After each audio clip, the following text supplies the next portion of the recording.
VHS Cult.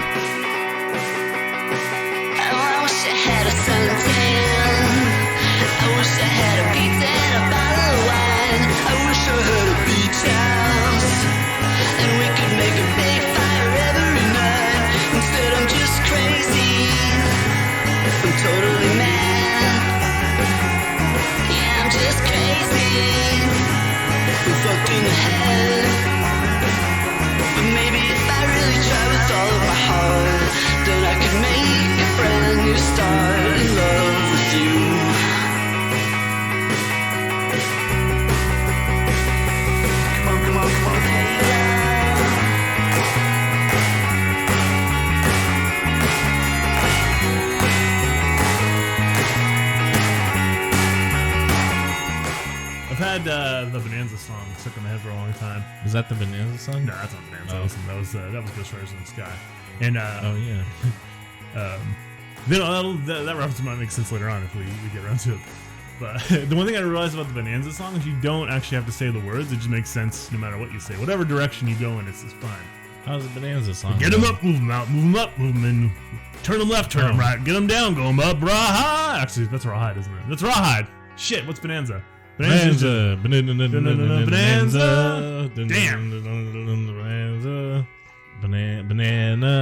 Bonanza. What a week.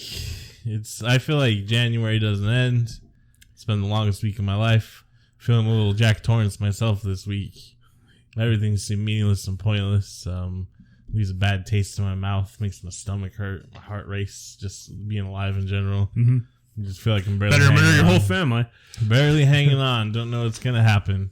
Everything is completely fruitless, including this stupid, shitty podcast that no one listens to. So that's not true. There's like 10 people. Hopefully, well, we'll struggle through it like everything else.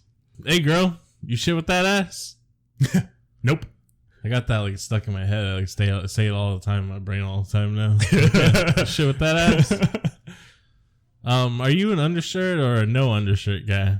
Like if you wear a button up or a flannel or a dress shirt, do you wear an undershirt? I for the longest time I didn't, but then when I started working at that job where I had to wear a dress shirt every day, I became a undershirt guy. Otherwise, I'd get pity stains. I guess it makes sense if it's for a logistical reason like that. I was like watching something. I think it was like the McElroy brothers or whatever. I noticed they were all wearing undershirts, and I was like, I fucking hate that. That's like the look of cowardice to me. Look of cowardice? Yeah, like if you wear an undershirt, like you're a coward. Like, no, get that taco meat out. Let me see the chest hair. Let me see them flaps and folds. Yeah, I've only ever seen like wimps wear it, so I don't know. It's not for me. I don't like wearing undershirts. I prefer to wear as like little clothes as possible. Yeah, so it's definitely like as few as layers as possible. I don't know if I could ever live anywhere where it actually gets cold because I don't like wearing jackets and stuff that much. Well, no, I like jackets, but then I don't like keeping them on. I like taking them off. I like dripping over my shoulder and walking dramatically. This is weird too. I don't think I want to live anywhere that doesn't have Spanish place names. So I gotta stay like in the Southwest. Yeah, in the West Coast. You can't go any further east than Texas. Yeah, I don't want to go live on the East Coast where things are like fucking old white dude names. I guess you can go up to like New York. They got Spanish there? Oh no, they'll have Native American names. Yeah, no, or Lafayette. Only Spanish names for me. Oh no, I don't like French shit either. Damn French. Your favorite poet when you were like 20 years old was John Arthur Rimbaud. Yeah, John Arthur Rimbaud. But he was a ghetto prince of gutter poets. Basically, I mean, he was outside the norm. He was not a mainstream member of society. He often made fun of mainstream French culture. Oui. Or European culture in general at the time. Oui. Oui. That's like, I like Jean Genet too, but he's all about being a criminal. Yeah. How do you feel about Robespierre? He's all right. Did you ever hear that rumor that supposedly he was Irish? Yeah, I always liked that rumor because like Robespierre is not a real name. Yeah, like they'd say his name is probably actually Pierce. And he's like, you know what? It's just not working in Ireland. Why don't I head on over to France and cause trouble? And boy, he did. What other French guys do I like? Well, I don't know. Not too many. Daft Punk. Charles de Gaulle. I mentioned Jack Torrance earlier. Oh, yeah, that's because we watched The Shining.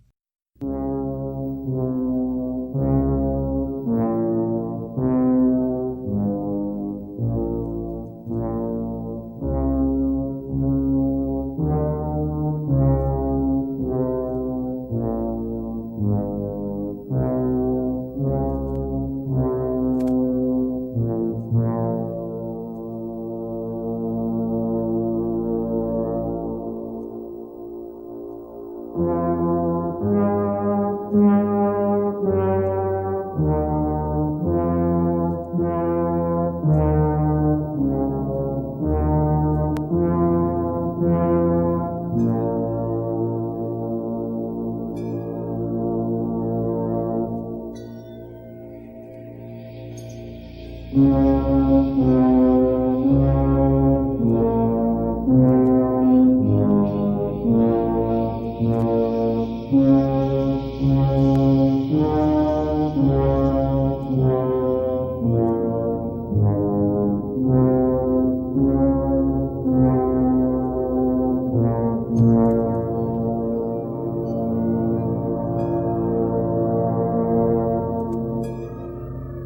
guess what I did this week? I read The Shining too. You read the whole Shining in 1 week? Yeah, I'm actually about halfway through Doctor Sleep too. Oh, well, I had to stop reading Lonesome Dove, which I was a little upset about. Yeah. And The Witcher, which I was not upset about at all. No, fuck The Witcher. I might go back to The Witcher, but Lonesome Dove I'll probably finish today or tomorrow. Previously, I talked about how I like The Witcher because it was just some dumb, corny nonsense, and I'm tired of everyone trying to act like prestige television is anything. Now that it's like popular and they like turn that shitty throw a coin to your Witcher song into like a meme and that sort of shit, I can't stand The Witcher now. Hey, back on my train, are you? Yeah. It turns out I am just one of those like shitty assholes. It's like as soon as something gets popular, I don't like it anymore. Yeah, I've known that since you were a little I feel like boy. I have logical reasons for it though. It's mostly I don't like other people very much, and I think they have bad taste, and they often do, and they don't actually intellectualize or well, that explains this podcast isn't taking off. consume media very well. They just turn it into like their weird like consumer identity. And that's the thing too, is like that song, Tots Corny to Your Witcher, is like the corniest, worst part of the entire series. But because mainstream society is so corny and terrible, that's what became popular. And that's what I mean, is like people just have poor taste. Like what should have become popular is Hunchback Yennefer having sex. Turn that into a meme. She's got a hunchback, so she can't be attractive. Yeah, she's got some sort of jaw prosthetic. He makes her mouth sideways. Whoa. Gross. Paint on her overalls. God forbid they actually saw a real woman from like the 1400s. Yeah. Well, I did a similar thing to you though, in that I watched Dr. Sleep. Oh, did you? I made a great sacrifice for this podcast, and I watched Dr. Sleep. And it was terrible. I was going to watch it after I finished the book. No, but the only reason I watched it is because like, I watched The Shining when I was really young, like 5, 6 for the first time I watched it. I guess we'll get into that later. But I also remember hearing Stephen King didn't really like this version of The Shining. No, he thinks it's mean-spirited. Yeah, I can kind of see it after reading the book. Yeah, well, the book's kind of hokey Stephen King stuff, though, which not to talk bad about or anything, but he is like kind of romantic, right? He loves happy endings and... Yeah, I mean, I don't even say the ending isn't necessarily even that much happier than the Shining, than Kubrick's ending. Mm-hmm. And I almost prefer King's ending, which is weird to say because I really don't generally like King's endings very much. Like the one I like the most is 11/22/63, and I think his son helped him with that one, is what I remember hearing. Joe Hill? Yeah, or the other son. I don't remember. I don't know if it's the writer's son or the non-writer's son. The one that appeared in Creepshow, or yeah, I actually read Doctor Sleep when it came out because I liked The Shining so much, but I never read the Shining book, and yeah, whatever. The movie's same sort of thing. So Doctor Sleep the book is a sequel to Shining the book. Doctor Sleep the movie is Doctor Sleep the movie is more a sequel to Stanley Kubrick's The Shining because people are more familiar with it, you know. What did they do with how they get Scatman back though? He died in like the 90s. Oh no, they just have another older black fella in it. There's also a woman who does a really good impersonation of Shelley Duvall. I was like, wow, that's interesting. And his movie. Jack Nicholson's character, Jack Torrance, makes an appearance, and guess who he's played by? Jack Nicholson? No, Henry Thomas. Oh, from E.T. and other shit. Now he still acts.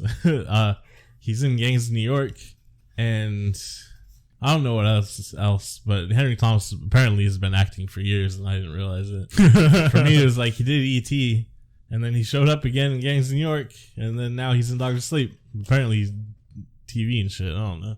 He's around. He's out there doing his thing. Yeah. It was really bad. His Jack Torrance or his Jack Nicholson impersonation. They also recreated the sets from The Shining for the Overlook Hotel and stuff. And Not it's good. time for me to rant about the. We didn't watch Doctor Sleep. We watched The Shining. Goddammit. Well, it's gonna. I haven't even finished the book yet. It'll juxtapose the craft and artistry that went into The Shining. I'll just rant about the movie industry again. So presumably they had comparable budgets for The Shining and Doctor Sleep. I would be willing to bet that adjusted for inflation, the Doctor Sleep budget was bigger. I'm gonna. I bet it was way bigger. But presumably you would think they would have been able to recreate the sets from The Shining relatively well, right? Because The Shining is all sets anyways, right? Mm-hmm. But no, they all look cheap and terrible, and like there was no care or thought put into them. They're just horrible pastiches of The Shining, and then the lighting's off and blah, blah, blah. The Overlook Hotel. The Overlook. And so my thinking is, all right, you give them the benefit of the doubt. Maybe not enough of the budget was allocated to the only star set was design. Ewan McGregor, right? Yeah. He's not expensive. No. So maybe not enough of the budget was allocated to it. They didn't have enough time, blah, blah, blah. But the cynical side of me is thinking, you know what? They've turned filmmaking into such an industry at this point. I mean, it started off as just an industry, right? When they're just pumping out cowboy movies and shit. Then there was a turn in the 60s and 70s and 80s and stuff where Auteur cinema came in, and there was a lot of like independent voices or new voices and that sort of thing. Yeah, they all ended up being like white guys, but it was the 70s. And the cinema changed, but now we've reverted so much back into the industrial studio system, and things are being made just to turn a profit. Like that's it. Yeah, like this movie. Did someone want to? Was this director really excited to make Doctor Sleep or a sequel to The Shining and did it, or the studio's like, well, this is a popular Doctor Sleep. You know, Stephen King wrote a sequel to The Shining. Let's make a movie out of The Shining. The second one, Stephen King wrote a sequel to The Shining. The studio bought the rights to it, and they're like, Shining. People talk about The Shining. Stephen King. People like Stephen King. We can make money off of Doctor Sleep. Hey, we're gonna make Doctor Sleep. Do you want to direct it? And this guy was like, sure. And it was his choice to make it more like the movie than the book, straight up book adaptation. I mean, I think I would have made the same choice. Oh, absolutely, yeah. I don't think that's a bad choice. But my thinking is though is because there's like a lack of any passion or artistry in mainstream cinema, and everything's profit driven, and it's just nostalgia bait. They're like, whatever, here you go, here's the fucking set. And so it looks terrible. Yeah.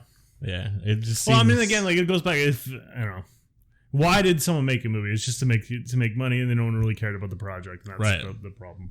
Well, you could tell when they started marketing this movie, it was immediately like, oh, okay, yeah. Because I remember the marketing just being about The Shining mostly. Oh, it's a sequel to The Shining. Wow. Oh, do you remember The Shining? Remember this? Remember this? Can we get your Captain Walker? Get those money dollars for you now? And that actually, that goes back to what I was saying earlier about my problems with society writ large, is people are so attached to their consumer identity. I fell down a rabbit hole on Twitter this week where there's this Twitter account that's called Shit Raylos Say. And Raylos are, of course, people that ship Kylo Ren and Rey. Mm-hmm. Yep. Which is whatever. That's already a problem to me, to invest so much of your identity and free time into a fucking product like that, right? Like a fictional relationship. Yeah, but then so this account is specifically dedicated to shitting on people that are Raylos, which means the person who created it probably has their own issues. They have their own ship that they're interested in, right? Because it's a dichotomy. They're in the Finn. Yeah, Kylo Ren. Finn. What's a Finlo? Yeah, whatever. They're ascribed to some other ship because their consumer identity is also wrapped up in Star Wars. They just happen to have belong to a different subculture within that fucking product consumer identity. And the shit that they post is people politicizing their opinions on different ships, where like, all right, so if you're a Raylo, oh, they just are fucking sexual deviants and they like abuse and blah blah blah. And it's like, okay, yes, you can extrapolate the characters in this children's movie and take it to its furthest extreme and come up with these thoughts, but for there to be an ongoing culture war between groups of people who disagree on what fictional characters in a children's movie that was made to sell toys are just continually arguing about on the internet the value levels of these different fictional relationships that they've made up in their head. It's fucking appalling. Like, this is why Donald Trump is president. This is why climate change is going to kill us all. People are absolutely so indoctrinated into consumerism that this is like the only level they can engage each other on. It is the most depressing thing that I read this week, and I've had a horrible week, honestly. But it's just appalling. I can't believe that this is how society is operating right now. I mean, I get why it bothers you, and like especially after this. Well, it's week, not even this specific thing. I know this idea in general. Highlighted, but this is like I mean, like this has been pervasive on the internet since we were kids. I distinctly remember going on like anime message boards and people having stupid shit fights over crap like this all the time. I don't know. It's just people care about the weirdest shit, and I don't know how to change that. I guess my problem with it is so all encompassing now. Like people are invested in different other shit, and yeah, people argue about stupid shit, but it's all in general, it is all based around commercial properties and consumerism. What's the answer then for? I don't think there's an answer. I think we are too far gone, and that's why I don't like The Witcher anymore. But let's talk about a simpler time. 1980, Shining. Stanley Kubrick was still alive. Oh, another thought I had while I was rewatching The Shining for the 100th time. I don't know. I've seen this movie a lot. Maybe it was a good thing Stanley Kubrick died relatively young, because what if he ended up like Steven Spielberg? Or worse yet, Terry Gilliam. I was thinking more his artistic output. I'm sure Stanley Kubrick would have some shitty, terrible. He would have some shitty takes about the like progressive cultural things that are going on now, because he was kind of an asshole anyways. But I was saying more his artistic output. Terry Gilliam's piece of shit, but his Don Quixote movie still pretty good. He could still make a movie. Steven Spielberg has. I mean, when's the last time Steven Spielberg made a good movie you actually want to watch? Like Lincoln was okay. Right? Oh, yeah, but before Lincoln. Saving Private Ryan, maybe? Yeah. So he's been making just trash cinema for a while. It's either dumb, like, political Washington Post thrillers or just trash, like Ready Player One. And I forgot he made that. I was going to watch Ready Player One because I still haven't watched it. Stuff in it, but instead I just watched a clip of the part where they actually go into the Overlook. Oh, that's weird. That's not even the book. No, and it's also... it's all like mostly CG, and they have the same problem too, where it just looks like cheap versions of the Overlook Hotel. Well, that works for a video game, I guess. Yeah, it's just already supposed to be a pastiche, right? Yep. Well, there you go. But yeah, so basically, Steven Spielberg has really fallen off. He was never like he made blockbusters and shit for mainstream society and stuff. He's got a lot of great movies that I love. I'm not trying to talk major shit about Steven Spielberg. But he was never Scorsese anyways, you know what I mean? To compare him to someone from his same like class. No, there's not really anybody that is. Kurosawa. Kubrick, what I'm saying is Spielberg's not the same auteur that like Kubrick is. So maybe Kubrick wouldn't have fallen into the same problems that I have with Spielberg. You can kind of see it in some of movies. What if like Kubrick lived longer and he directed like a Batman movie? Like, I don't know. I'm glad he's dead. Is what I'm saying. But to get us started is Stephen King was quite disappointed in the final film. While admitting that Stanley Kubrick's visuals were stunning, he said that was surface and not substance. He often described the film as a fancy car without an engine. And then my note here says, "Oh, he big wrong." I mean, I don't know. If you read the book, there's a lot of like themes and shit that it deals with, like the cycle of abuse and addiction, alcoholism, and family, and shit like that. That kind of just because. Set dressing for the movie. I get where he's coming from. I don't know if I'd say it's set dressing. It is kind of the entire thrust of the action is how he's able to be manipulated by the ghosts and stuff. It's just much more. It's just that there's no payoff for it. You know what I mean? It's just a lot more subtle. Well, sometimes there is no payoff for alcoholism. That's what I mean is Stephen King is a bit of a romantic, right? Because there is some redemption for Jack Torrance at the end of the book, I believe, right? A little bit, not a whole lot. And like there's a distinct like before the Overlook and after the Overlook where no, Jack Torrance is sort of presented as like kind of an okay guy. I mean, I don't know, a little. I don't know. Have you read the book? No. Okay.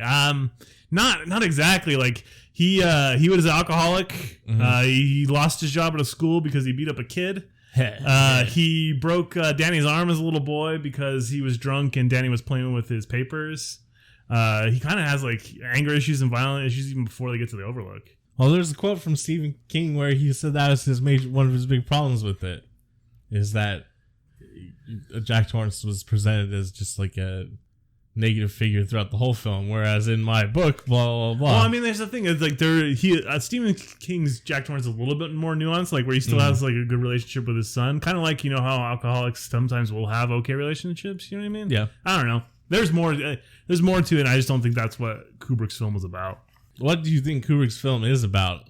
Is it about how we didn't actually land on the moon? I'm pretty sure that he filmed the moon landing. Correct? Is that what we're on location? Yeah, no, that's so. We'll get this out of the way too, real quick. I also watched Room 237 this week, which is a documentary about the many conspiracy theories that sprung from The Shining. Oh, I thought it was that Stephen King short story about. No, that's with John 1408 or Cusack. something. Get this out of the way though. Yeah, the biggest one is we didn't actually go to the moon, and Stanley Kubrick's the one who filmed it on a set, right? Yeah.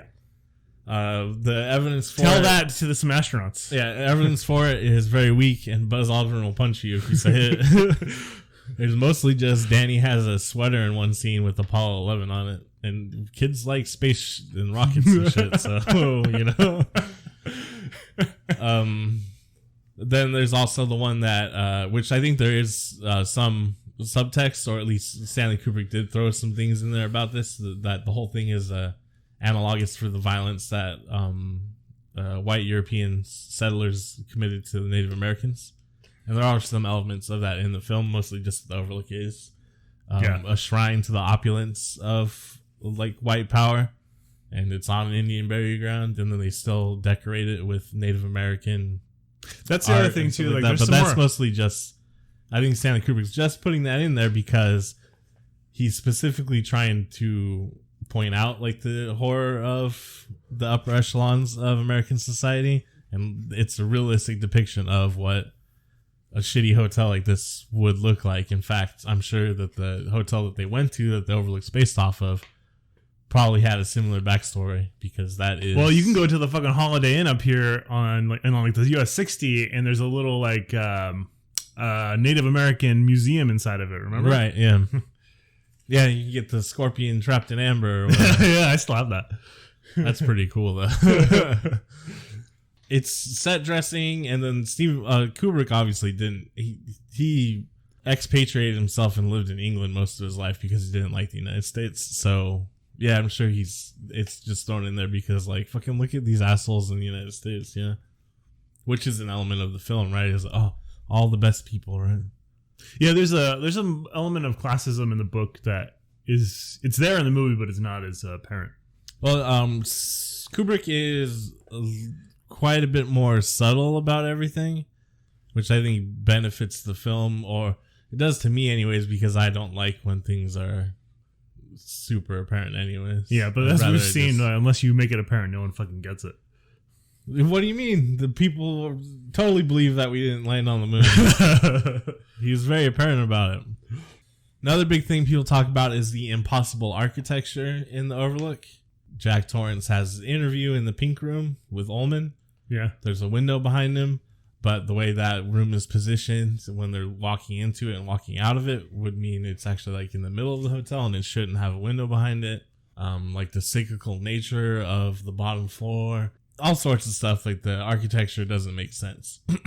Stanley Kubrick himself said, "No, that was mostly because I had visual shots that I wanted to achieve, so the sets had to be designed in a perfect way." Like making a specific example he gave is when Danny's on his trike and he's riding around the lower floor. I love that shot. Which is great. Is like he wanted it to be cyclical so that it could actually be filmed easily. That said, they drew up elaborate like blueprints and shit for the set design and the Overlook Hotel and stuff before they started filming. So I think that might be a little bit of a dodge. I think he might have purposely made the architecture weird just to make it unsettling too. Not because he's trying to secretly hide the Apollo 11 mission not happening or anything like that, just to make it like kind of make you feel uncomfortable. But it could also just be it was done for the expedience of filming, just to make it more technically achievable. Speaking of the shot where we follow him on a strike, this is one of the first films to use Steadicam. It's a relatively new invention in 1980. Oh, crazy. Yeah. They should go back to that because I'm getting sick of the shaky cam. Yeah, it would be cool to see if there was like movement in films again, huh? No, I like close up, long shot. Tight. Here's the thing: is I do like long environmental shots and like tableau vivants sort of filming and stuff. But when I was watching Doctor Sleep, and it got me thinking about it. Like watching Doctor Sleep and then watching The Shining, I was like, man, you barely see like camera movement anymore in films. You just see a lot of cuts. Mm-hmm. It fucking sucks. Movies are bad now. Everything's terrible. Oh, well, we're gonna make it through. We're gonna make it through this one. Maybe the next one might be the end. Yeah. I don't know. Oh shit. Oh these. Yes. Fuck that shit. Apollo. It's not secretly we didn't land on the moon. Yeah. That fucking what a boring. Some of the other stuff that people talk about, like the possible like homosexual or sexual tension of the film and stuff. Like there's stuff in there, but you can. Well, that's up into interpretation. There's some of that. That's in the more in the book too. So I think he's just picking up some of. Yeah, he's just putting little sprinkles of spice in there. I don't want. Just a little flavoring, little things for you to pick up, make you feel like, oh, what's going on? Like the mystery can stay alive forever, you know. And then also, yeah, it's just a wonderfully shot movie. The sets are amazing. It looks like they're in an actual fucking hotel. Like they put a lot of care and craft into creating those sets. If you don't believe me, watch The Shining and then go watch Dr. Sleep where they recreate the sets and everything looks like it's made out of fucking cardboard. It's like so fucking bad. I'm about to find out.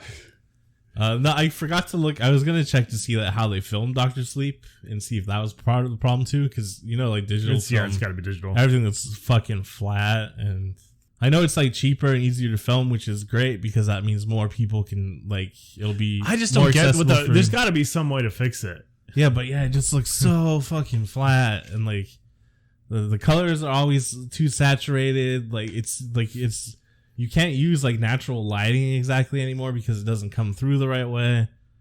Which I think this is part of the reason why the sets look so bad too, because they're not like lit normally, and there's like not any depth to them.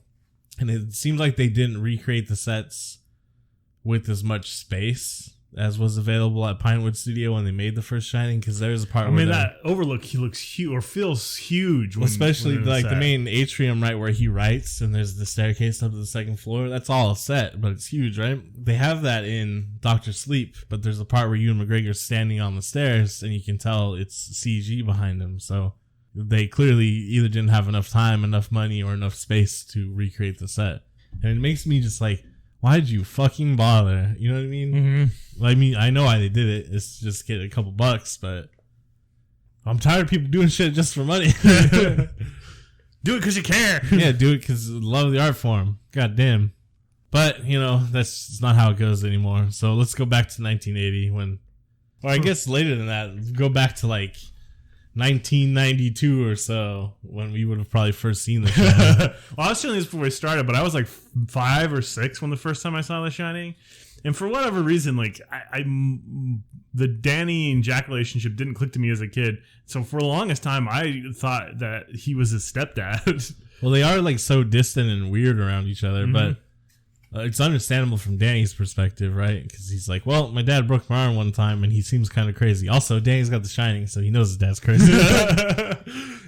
And then I also, after I watched it, I'm like, maybe I got The Shine. I used to try to go around trying to talk to people in my head.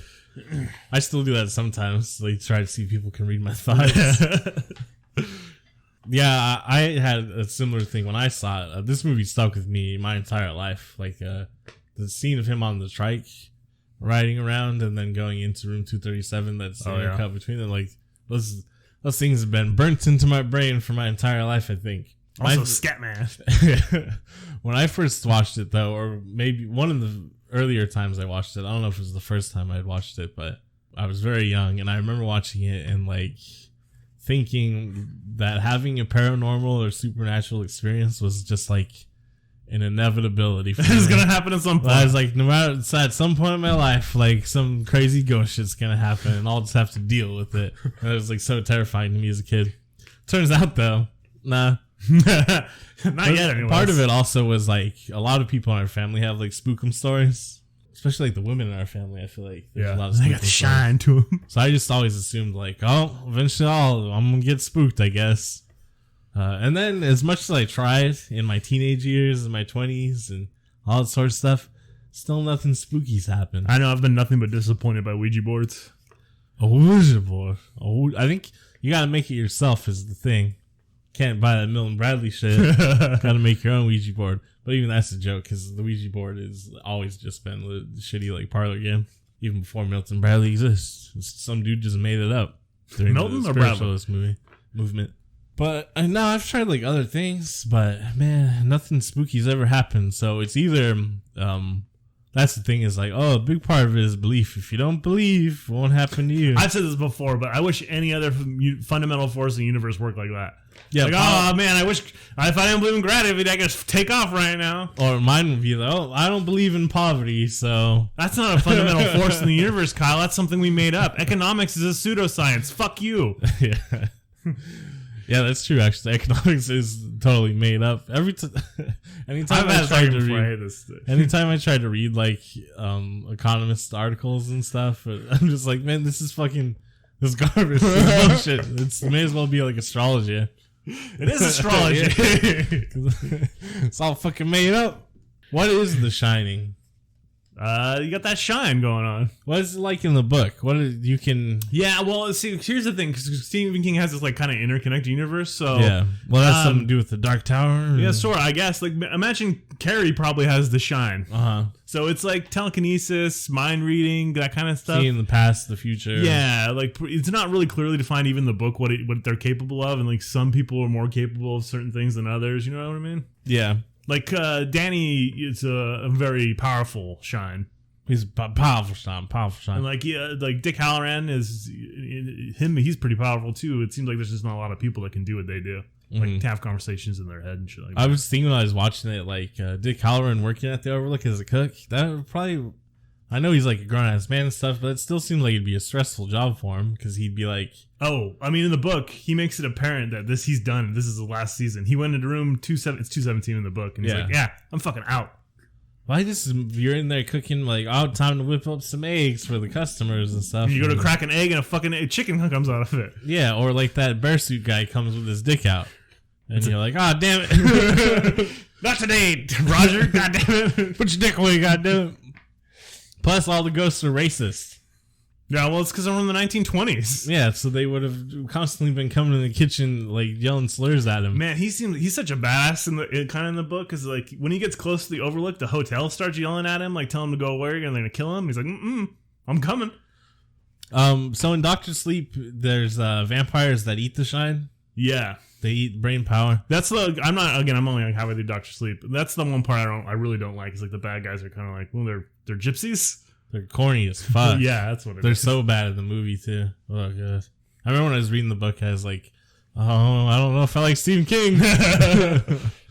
No, it's a corny king in this one. Yeah. They're psychic vampires, and it's also the Overlook is like a psychic vampire itself, right? It's a hungry place. It wants to eat people's brain power. It kind of just seemed like it wanted Danny to become more evil. I don't know. Again, it's not clearly defined. Yeah. It's a place that hungers. But it's just like pictures in a book. They can't hurt you, right? Well, that's what he thinks. Presumably, is that in the book too?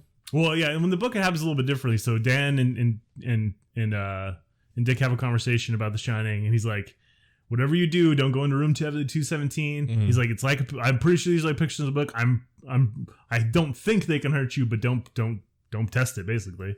So far, none of the ghosts have like come to like punch out Dick Halloran or anything. Right. The only time he got really scared is when he went into room 217. He saw the woman, and as he's leaving, because she chases him, and he leaves the room, and he hears the door rattles after he leaves. So she's able to physically affect the world. So as far as he knows, though, they just kind of, they're just like, They're hey, just what's like, up? It's like a psychic reverb. Yeah. Well, I guess even in Danny's case, the only ghost that assaults him is the woman in 217. What makes her so special? Did they ever say in the book? No, but she's the most recent death, it seems like, in the hotel. Oh, so she's more powerful? Maybe. I don't know. We need to get Stephen King on the podcast to answer these questions. Another thing about the movie that when I was very cynical in my teenage years when I watched it, I was like, maybe these ghosts aren't even real. It's just because they're all losing their minds. But there's like a really specific example where like, nah, the ghost gotta be real because otherwise he couldn't have gotten out of the freezer or the pantry, you know? Because they absolutely show her locking it and putting in like the pin on the latch and stuff like that, and he still gets out. So yeah, ghost did it. I was such a dumb 14-year-old. There's also like that would have been the same time period where I was like, yeah, ghosts aren't real. I'm real cynical, and then like also I'm go to a party and do a ritual and see if we summon a demon. That's probably why it didn't work. Didn't believe in it.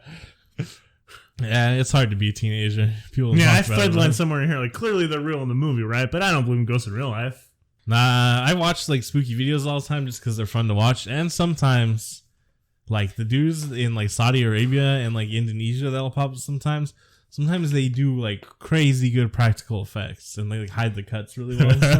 So I appreciate it from like that filmmaking standpoint. Yeah, you're out there doing work. And then also I do like spooky esoteric stuff and like I engage with it quite often, but problem is I don't really believe any of that shit. It's just like fun to learn about. And I said this to you and like I'm pretty sure I said it online or at least once, but like if you're a fucking ghost hunter in a ghost, you're like going to see some spooky stuff, why the fuck you run away from the ghosts? Yeah, hunt it down. Chase that shit. Yeah, you fucking chase it down. Run after it. I can imagine being shocked by seeing a ghost, right? You know, the initial shock. But then they just freak out so much about it. No one's ever been killed by a ghost. Fucking get that ghost. The dead only know one thing: it's better to be alive. I would go in just fucking angry, screaming at ghosts like, "Come out, you pussies! Let's go!" I don't understand why they don't mess their shit up. Like, so it's like, oh, you're attached to this building, to this room, some tragic event here, you can't stop haunting it, or it'll be like, well, fuck, you're bad. Yeah, so I mean. And that's why I don't believe in ghosts. Yeah, it doesn't seem to me like ghosts are real. Sorry. It seems like the world is a much more boring place than TV and movies have always told me. Nah, it's just exciting in different ways. No, it's not. Yeah, you can. We're not careening to like a cool cyberpunk future. Yeah, but now you can get a shot at the movie theater, maybe. So that's pretty exciting. That's the world that Anthony Cobretti warned me, or Marion Cobretti warned me about. Yeah, Cobra became real. Oh shit. But it actually turns out you're wrong about everything you just said. The supernatural does exist. Oh, God. Here we go. And we have proof. Let's talk about people that have the shine in real life. I have the shine. I already went over this. Yeah, well... I've ruined so many horror movies for my life. Well, you think you got the shine because like dogs like you and stuff? Yeah. Isn't that a sign? I don't know. I feel like I get along really well with animals, but I'm convinced it's because my eyes look like animal eyes. I don't know if that's less crazy or more crazy than thinking of the show. I don't know. I'm a pretty crazy person. Remember when I was a kid and I thought it was inevitable that I was going to get spooked by a ghost? You still got time. There's that this thing I've had about Twilight, though. Not the book series about vampires, but the time of a day, Twilight, where, you know, sun's going down, sunset. I call it Twilight because it sounds spooky. It's still ingrained in my mind that like that's like the spookiest time. Like I don't know, and so like even now I feel like there's like a palpable energy at Twilight. Oh, got that Twilight energy. Yeah, that's the thing though, is I bring that up because it's I'm spent my entire life convincing myself of like crazy shit, and I still believe it, and it's mostly because I'm crazy. So let's talk about Joseph McMoneagle, who's also a crazy person. So Joseph McMoneagle is a retired U.S. Army NCO and Chief Warrant Officer. Already a bad sign. He was involved in remote viewing operations and experiments conducted by the U.S. Army Intelligence and the Stanford Research Institute. He was among the first personnel recruited for the classified program now known as the Stargate Project. Wait, I think I know this story. Go ahead. Have you seen The Men Who Stare at Goats? That movie about... Yeah. That's the Stargate Project. Okay. I mean, it's a comical movie. Yeah. It was based off that. Stargate project ran from 78 to 95. Along with colleague Ingo Swann, McMonagle is best known for claims surrounding the investigation of remote viewing and the use of paranormal abilities for military intelligence gathering. McMonagle describes a remarkable memory of very early childhood events. This is going to be particularly interesting if you keep Danny Torrance in mind. Are you ready?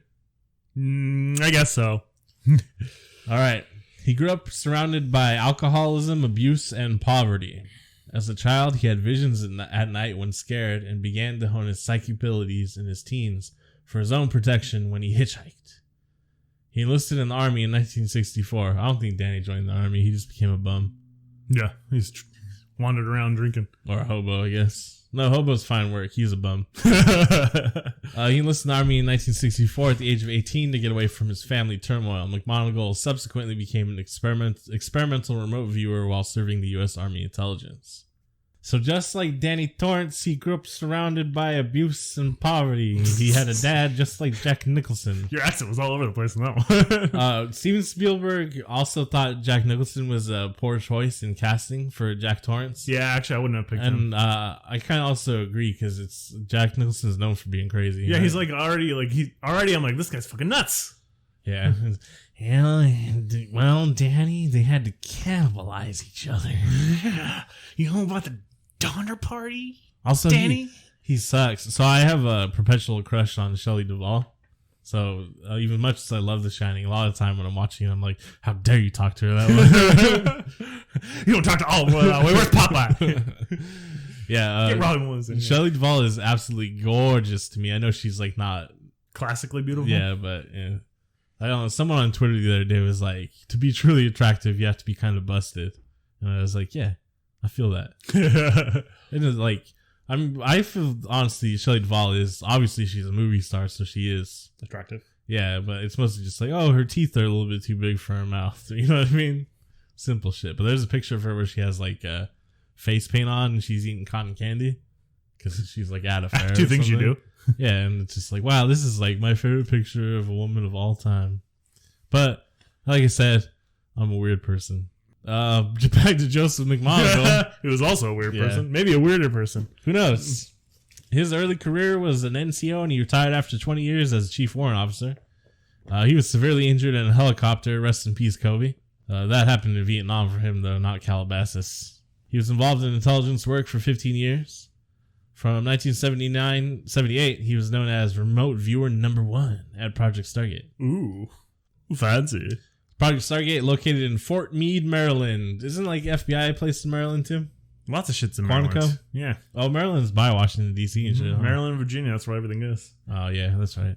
At his retirement, McMonagle earned his Legion of Merit for his last 10 years of service. I'm guessing that's some sort of medal that dorks can get for being good for the government. Yep. Okay. Just like Boy Scouts. Yeah. Usually they are. I mean, sometimes people get Purple Hearts for doing cool stuff, but generally it's just like, thanks for being a good boy for the government. Here's the medals. Like when you see like generals testifying and stuff, and they got all their medals on, it's like, wow, he's such a good boy. His work included 5 years of work in SIGINT, Signals Intelligence, and 5 years in the remote viewing program. He retired from the Army in 1984, but continued work as a consultant at Stargate until 1993. What is Signals Intelligence? Do you know? SIGINT? Signals? I remember them talking about it in Metal Gear Solid. Yeah.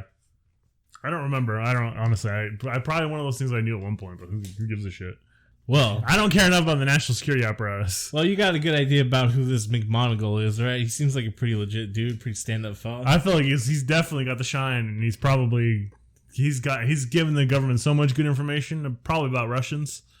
Yeah, I think actually one of his... Oh, we're going to get to it now. Here's some of his claims that were kind of true. Oh, no, I mean, they're absolutely true. He did it. He used the Shining. According to McMonagle, remote viewing is possible and accurate outside the boundaries of time. He believes he has remote viewed into the past, present, and future and has predicted future events. Among the subjects he claims to have remote viewed are Chinese nuclear facility, ooh, the Iranian hostage crisis, oh, the Red Brigades, and Muammar Gaddafi. So he just Which part? He just was checking him out in his palace. Or what? I saw him on the toilet. He writes that he predicted the location and existence of the Soviet Typhoon-class submarine in 1979, and that in mid-January 1980, satellite photos confirmed those predictions. Oddly enough, that one kind of does... that one tracks. Yeah, the CIA, that kind of does line up with the CIA stuff that they have. Because a bunch of records about Stargate were released in 2008. Mm-hmm. We have one of them here that we're going to read in just a moment. But that one specifically is like that's his one, like big one. Like, oh, hit the nail on the head on that one.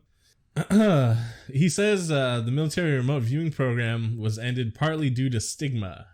Everyone wanted to use it, but Stigmata? Yeah. Oh. But nobody wanted to be caught dead standing next to it. There's an automatic ridicule factor. Oh, yeah, psychic. Yeah, I know how the government hates doing things that work really well. Militarily, right? Yeah. Anybody associated with it could kiss their career goodbye. Yeah, it kind of sounds like it probably didn't work then, huh? Stupid. Yeah, but the military will take things that don't work and try to make them seem like they do work. You know what I mean? This guy's story doesn't track. Damn it. But anyways, I haven't read this. I'm going in cold. Let's do it. Let's talk about the time he visited Mars. So this is from the approved release from the Stargate Records. It looks like it's August 8th, 2000 is when this was released. I don't know if it specifies when this interview was taking place. It says May 22nd, 1984 at the 1984, top. Yeah. See, I haven't read it. I already know more than you. I read through it once. Method of site acquisition: sealed envelope coupled with geographic coordinates. Sealed envelope was given to the subject immediately prior to the interview. The envelope was not opened until after the interview. In the envelope was the 3x5 card with the following information: the planet Mars, time of interest approximately 1 million years BC. That's all he needed. Selected geographic coordinates provided by the parties requesting the information were verbally given to the subject during the interview. Let's take a look at Mars 1 million years ago. Mars. Yep, so this is May 22nd, 1984, height of the Cold War. I don't know why they're asking him about Mars. They just got done with the John Carter books, and they're really hoping they get some new Martian allies. Yes. I believe there's a fine southern gentleman up there who has an entire Martian army that we might use against the Ruskies. This is taking place at 10 in the morning, 10:09 a.m. That's the best time to talk in case about you're Mars. wondering. All right. Now, using the information in the envelope I've provided, exclusively focusing your attention now. Using the information in the envelope, focus on 40.89 degrees north, 9.55 degrees west. I want to say it looks like, I don't know, it sort of looks, I kind of got an oblique view of a pyramid or a pyramid form. It's very high, it's kind of sitting in a large depressed area. All right. It's yellowish, ochre colored. All right. Moving time to the time indicated in the envelope I've provided you, and describe what's happening. I'm tracking severe clouds, more like dust storm. It's a geological problem. Seems to be like just a minute. It irons out. It's really weird. Just report your raw perceptions at this time. You're still early in the session. I'm looking at after effect of a major geological problem. Okay, go back to the time before the geologic problem. Total difference. It's before there's no I don't know. Oh hell! It's like a mountain of dirt. Appear and then disappear, and then you go before. See, large flat surfaces, very smooth angles. Walls are really large, though. I mean, they're megalithic. All right. At this period in time now, before the geologic activity, look around, in and around this area, and see if you can find any activity. I'm seeing like a perception of a shadow of people, very tall, thin. It's only a shadow. It's as if they're They're not there anymore. Go back to the period of time where they are there. It's like I got a lot of static on the line and everything. It's breaking up all the time, very fragmentary pieces. Just report the raw data. Don't try to put things together. Just report the raw data. I just keep seeing very large people. They appear thin and tall. And they're very large, wearing some kind of strange clothes. Alright, now holding in this time period, I want to move you forward from physical location in space to another physical location, but in this time period. Move now to 46.45 north, 353.22 east. Moving this time to 46.45 north, 353.22 east. Deep inside of a cavern. Not a cavern, more like a canyon. I'm looking up at the sides of a steep wall that seems to go on forever. And there's like a structure with it's like the wall of the canyon itself has been carved. I'm getting a very large structure. No intricacies. Huge section of smooth stone. Do the structures have insides and outsides? Yes. It's like a rabbit warren. Corners and rooms. They're very large. I don't feel like I'm standing in one. It's just really huge. Perception is that the ceiling is very high. Walls are very wide. Yes, that would be correct. Alright, I'd like to move now to another location nearby. Alright, move from this point in this time to 45.86 north, 354.1 east. They have appears to be the end of a very large road, and there's a marker thing that's very large. Keep getting Washington Monument overlay. It's like an obelisk. Alright, from this point then, let us move to another point. Move now to 35.26 north, 213.24 east. It's like I'm in the middle of a huge circular basin of range of mountains by almost all the way around. The very ragged mountains, very tall. Basin's very, very large. Scales seem to be off for something. It's just really big. Everything's big. I understand the problem. Just continue. See, just a right angle corner to something, but that's all. I don't see anything else. Okay. Then let's move into a little different place. Very close. Move from the point you are now and this time to 34.6 north, 213.09 east. A cluster of squares up and down. It's like you want to make them square anyway. They're almost flush with the ground, and it's like they're connected. Something very wide or reflected light. What's your position of observation as you look at this thing that reflects light? I'm mid oblique left. Sun is weird. Look back down at the ground now, and we're going to move just a little bit from this place. Very close by. Now move over now to 34.57 north, 212.22 east. It's like I can just perceive like a radiating pattern of some kind. It's like some reality, really strange intersecting kind of roads that are dug into valleys, where a road is just a little below the edge. Tell me about the shapes of these things. They're like neat channels cut out. They're very deep. It's like the road went down. Okay. Now I noticed electrically you're mulled out a little bit. I want you to stay deep and recapture your focus here. It's really tough. It seems like it's always very sporadic. I realize that it's very important that you maintain your focus. I have a movement exercise again for you, and this is some considerable distance away. So holding the focus in time, remember the focus in time that you had before, and moving now to 15 degrees north, 198 degrees east. Take some time and get back deep. See the intersecting whatever these are, they're aqueduct type things, these rounded bottom carved channels like roadbeds.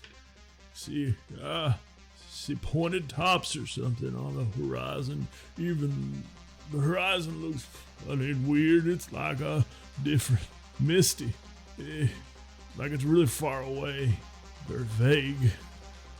Okay, another movement now to 80 degrees south, 54 degrees or 64 degrees east. See pyramids. Can't tell if it's overlay or not because they're different. Okay, do these pyramids have insides and outsides? Got both, and they're huge. It's really it's an interesting perception I'm getting. This is a note from the monitor that says, I think that he's losing his ability to move accurately, but he's attracted to things that are interesting. So we're going to go with his own. We're going to let him go ahead and explore what seems to be interesting to him rather than move on to the targets indicated here. It's filtered from storms or something. Say that again, sub. They're like shelters from storms. These structures you're seeing? Yeah, they're designed for that. Alright, go inside one of these and find some activity to tell me about. And then 37 minutes of real-time transpires. Jeez. Different chambers. They're almost stripped of any kind of furnishings or anything. It's like a strictly functional place for sleeping, or that's not a good word. Hibernation, some form. I get raw input. Storms, savage storms, and sleeping through the storms. Tell me about the ones who sleep through the storms. Very tall again. Very large people, but they're thin. They look thin because of their height, and they dress like, hell, it's like a real light silk. It's not a flowing type of clothing. It's like cut to fit. Move close to one of them and ask them to tell you about themselves. They're ancient people. They're dying. It's past their time or age. Tell me about this. They're very philosophical about it. They're looking for a way to survive, and they just can't. And then another note here, it says plus 40 minutes, definite voltage reversal. I'm guessing, did you sit there for 40 minutes? Electrocute this guy, what's going on? They can't seem to get their way out. They can't seem to find their way out. Or they're hanging on walls, or waiting for something to return, or something coming with the answer. What is it they're waiting for? There evidently was a group or a party of them that went to find a new place to live. It's like I'm getting all kinds of overwhelming input of the corruption of their environment. They're falling very rapidly, and they're grouped somewhere. It's a very long way to find another place to live. What was the cause of the atmospheric disturbance or the environmental disturbance? I see a picture of hell. It's almost like a warp in oh god, this is difficult. It's like going, let's see, The raw data. oh, I get a globe. It's like a globe that goes through a comet's tail, or it's through a river or something, but it's all very cosmic. It's like some space pictures. Alright, now before you leave this individual, ask him if there is any way that you, or ask him if he knows who you are, and is there any way you can help him in his present predicament? All I get is that they must just wait. Doesn't know who I am, thinks he perceives I'm a hallucination or something. Okay, when the others left, these people are waiting. When the others left, how did they go?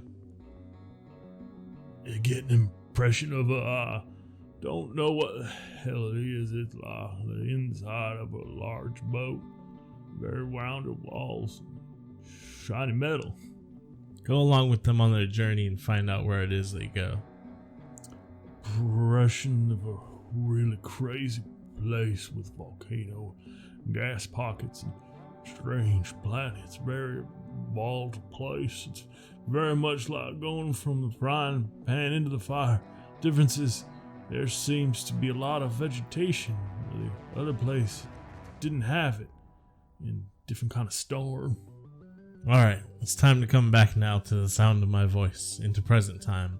To right now, the 22nd of May, 1984. The sound of my voice. Move now back to the room, back to the sound of my voice. Back further now to the sound of my voice on the 22nd of May, 1984. Oh god, I'm in the 22nd of May, 1984. Oh shit! That's the end of the I'm like interview. 3. So, that's it. He went to Mars and he talked to Martians and shit. Yeah, he saw pyramids and the great channels on Mars. Everyone on Mars is hella big. Tall and thin. They live in giant pyramids. Are where we they- sure he didn't go to Sweden? They sleep communally. He made sure to throw in some Tolkien-esque, the elves' time is over sort of concepts about They're the sailing away to the Martians. gray shores. Yeah.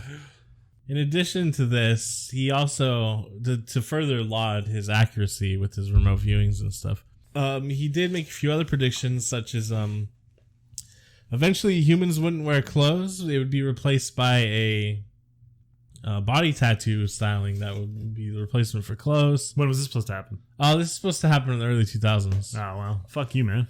Yeah, so I think he ruined it by talking about it, you obviously. didn't quite nail that one. What do you think, though? You think he's got the shine? Yeah, I mean, I'm convinced. Yeah, because he said a bunch of vague shit, right? Yeah, I mean, though, the pyramids, everybody knows about the pyramids on Mars. Well, it's also, it's a right angle. Oh, it's very, it's like an obelisk. Very vague things. Yeah, he was basically cold lighting, Yeah. which is, for those that don't know, it's a technique that psychics, in air quotes, do to convince people that, we're talking to your grandmother. They just use vague, open-ended, like leading questions that people jump onto and give them more information. And they lead you through a little adventure in your mind. It's social puppeteering. It's a bullshit. It's a scam. It's a kind of a really shitty thing to do to people. In this guy's case, though, at least he's just doing it to the government. It seems like they're just having fun anyways, right? They're just trying to check out Mars, whatever. Okay.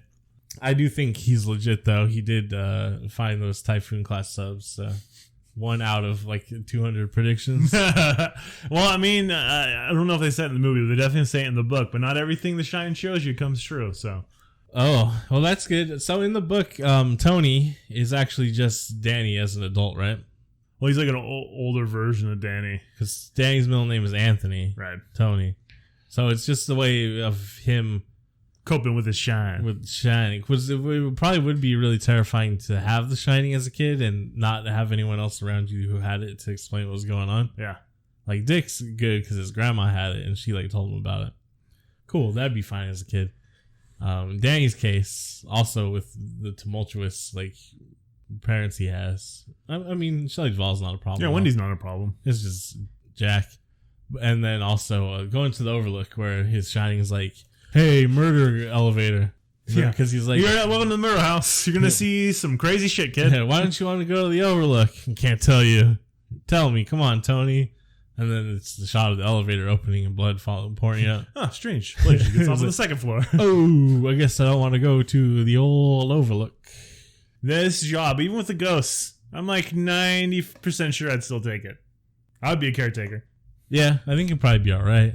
Because the whole thing is, you're not like susceptible to being an alcoholic anyways, so. Yeah, I can drink like once a week is a tough week for me. How would the ghost manipulate you? That's what I was trying to think about in that situation. Yeah, I don't know. I think it'd just be great. You just get to go hang out in the ballroom with a bunch of old ghosts, hear stories. And also, like, Jack is so weak that as soon as the ghosts show up and start talking to him, he's not confused at all about it. He's just like, yeah, I mean, whatever, man. It makes sense. Ghosts. Well, I mean, oh, thanks, Lloyd. There's a line that Dick has about Jack in the movie. He's like, because he was trying to see if the parents had The Shining too. He's like, I don't know about the dad. I don't think he has The Shining, but he's got something. Alcohol makes you shine. Alcohol makes you shine. Makes you shine. It'll open your third eye if you'll let it.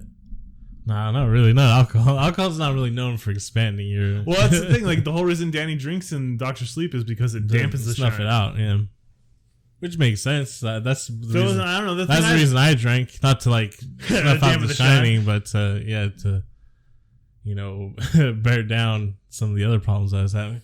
Well, it makes sense. I think that's probably why a lot of people drink, and it would make sense if that was the case for Jack Torrance too. Because presumably the shine would be genetic. I mean, Stephen King's an old guy from the old times where. Well, I think they say in Dr. Sleep that I don't know. Danny even says I don't think it's specifically genetic. Oh, really? Yeah. That's just retconning because he's like, I don't want to be accused of. I'll throw a magical Negro in once in a while. No problem. I guess that's kind of the Native American aspect of it too. Is like, ooh, it's on an Indian burial ground. You see that shit so much as a kid. I always just assumed that it was because, like, why the fuck you fucking with dead people? You know what I mean? Like, you didn't need to have it bad enough. You gotta build a hotel on top of their grave too. You shits. Yeah, I mean that's the thing about it though is like, pretty much everywhere you go is dead people. Yeah, you're just trampling over indigenous land and people. It's the road that you paved over indigenous graves, and you wonder why your dreams are crazed. That's The Shining. Woo! It has been a rough week for me. This is actually fun to talk about The Shining. I don't know about this Joseph McMonagall character. I don't know if I believe in remote viewing. This kind of just seems like he's feeding a lot of bullshit. But that also tracks with my other beliefs, where it doesn't seem like people have like magic abilities anymore. Who knows about the ancient times? Yeah, the fucking cult from the Dr. Sleep got them all. Yeah, that could be a logical answer for it. Or, I mean, it's all coalesced into the reptilian bloodline that run our government. That's why even, like, there's a lot of, like, never-Trumpers and stuff in the upper echelons of power because he's not actually a reptilian. And they're like, God damn it. You know what? There's someone out there that believes that. I don't need... I'm telling you right now, I believe it. I'm telling the truth. He's not actually a reptilian when the rest of them are. They're like, yeah, damn, one of those goddamn monkey men got in. They elected a monkey man. They didn't, though. They almost elected a reptilian woman. She won by 3 million votes. Why didn't they let that reptile in? Because Hillary Clinton's definitely a reptilian. For sure. Next week, we're going to watch Shogun Assassin.